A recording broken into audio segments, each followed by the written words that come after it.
আমরা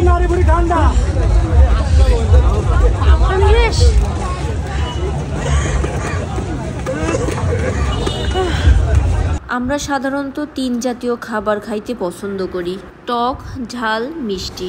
এর মধ্যে সবথেকে বেশি পছন্দ করি মিষ্টি এবং ঝাল। আমি আবার ঝাল জাতীয় খাবার খাইতে প্রচণ্ড রকমের পছন্দ করি। তো আমি সেদিন রবীন্দ্র মেলাতে যেয়ে দেখলাম একটা স্টলে হাসি কান্না ঝালমুড়ি বিক্রি করছে। আমার কাছে স্টলটা দেখে বেশ ইন্টারেস্টিংই লাগলো। তাদের কাছে জিজ্ঞাসা করায় তারা বলল হাসি মুড়ি 20 টাকা আর কান্না মুড়ি 50 টাকা।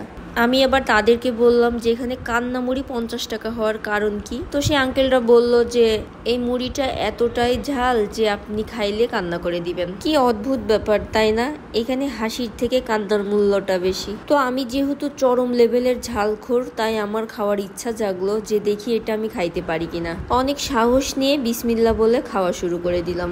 প্রথমের দিকে বেশ হাসি মুখেই মজা করে খাচ্ছিলাম, তেমন একটা বুঝতে পারছিলাম না, নর্মাল ঝালমুড়ির মতোই লাগছিল। কিন্তু একটু পর থেকেই দেখতে পারবেন যে আমার অবস্থা একদমই খারাপ হয়ে গেছিল।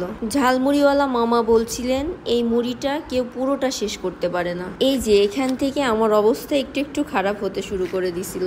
পাশে একজন লেবুর শরবত বিক্রি করছিলেন, তো আমি এই লেবুর শরবতটা কাছে রাখছিলাম। আমি একটু করে মুড়ি খাচ্ছিলাম আর একটু করে শরবত খাচ্ছিলাম।